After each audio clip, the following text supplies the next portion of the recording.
15,000 Indian rupees. That's around 170 US dollars. This is how much you will pay for a Delhi-Mumbai air ticket. That is, if you book a flight just 24 hours in advance.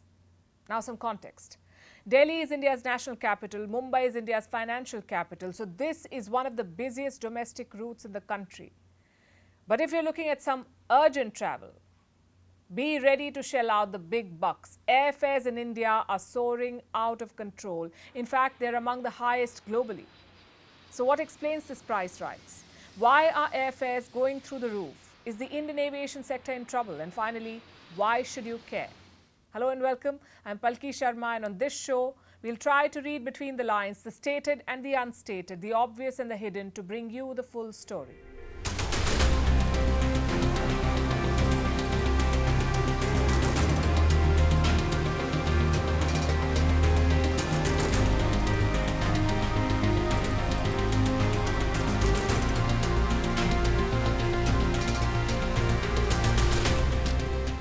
Los Angeles to Las Vegas. This is one of the busiest domestic routes in the United States of America.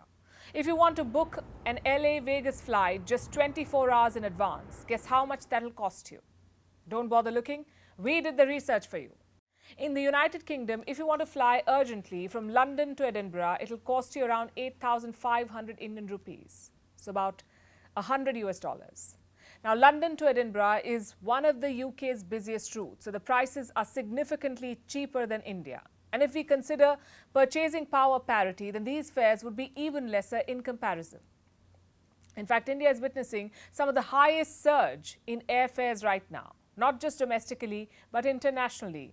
According to the Airports Council International, there has been a 41% hike in airfares in India, 41%. Compare that with the rest of the world. The UAE witnessed a 34% hike, Singapore around 30%, Australia saw a 23% hike, so India is clearly leading this price surge race. And that doesn't sound like good news to anyone.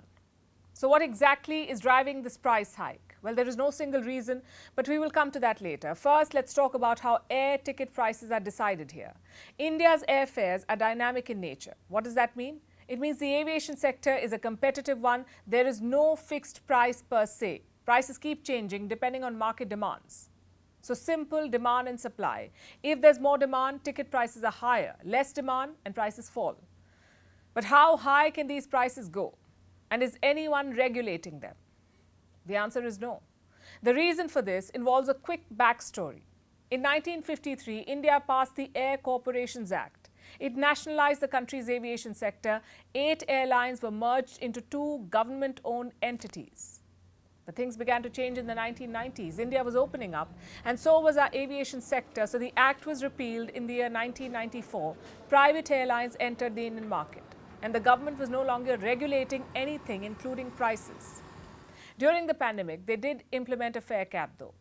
But that was withdrawn in August last year, August 2022.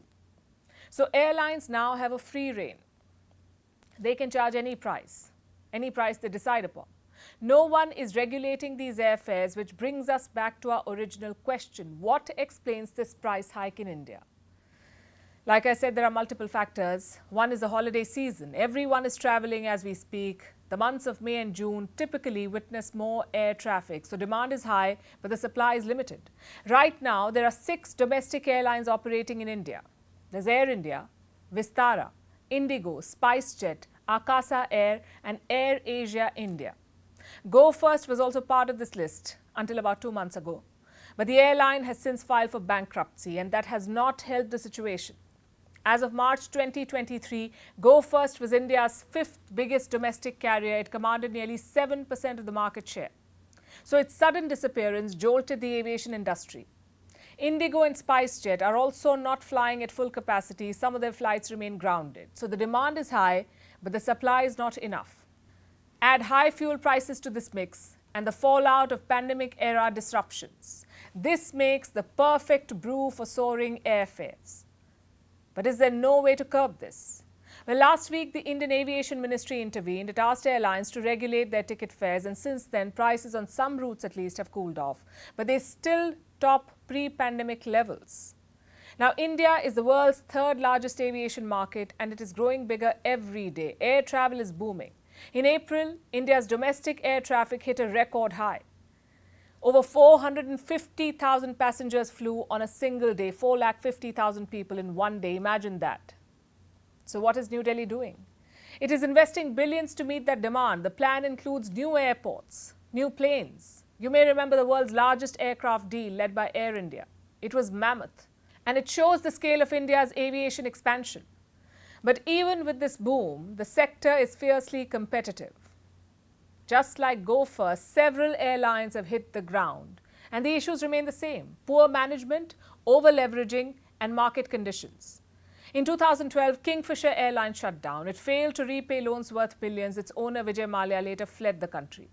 In 2019, Jet Airways collapsed. It went down with a debt of $1.2 billion. It was one of the largest airlines in the country. So 20,000 employees were left without a job. This year, it was Go First, the budget airline, filed for bankruptcy. It sent ripple effects across the industry. So while the market is booming, the failures still loom large. Daily passenger traffic is soaring, but so is financial stress. On top of that, there is cutthroat competition, high taxes, airport charges. At the end of the day, the biggest loser is the customer.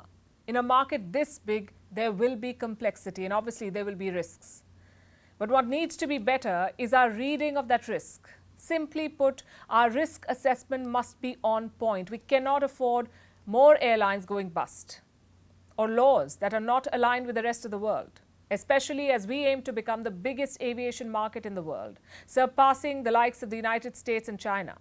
By the end of 2030, India is projected to have more than 200 airports, 400 million passengers, and $500 billion of capital commitment. This only means one thing: India is on the cusp of a major aviation boom. We are soaring to new heights, but there could be some turbulence ahead.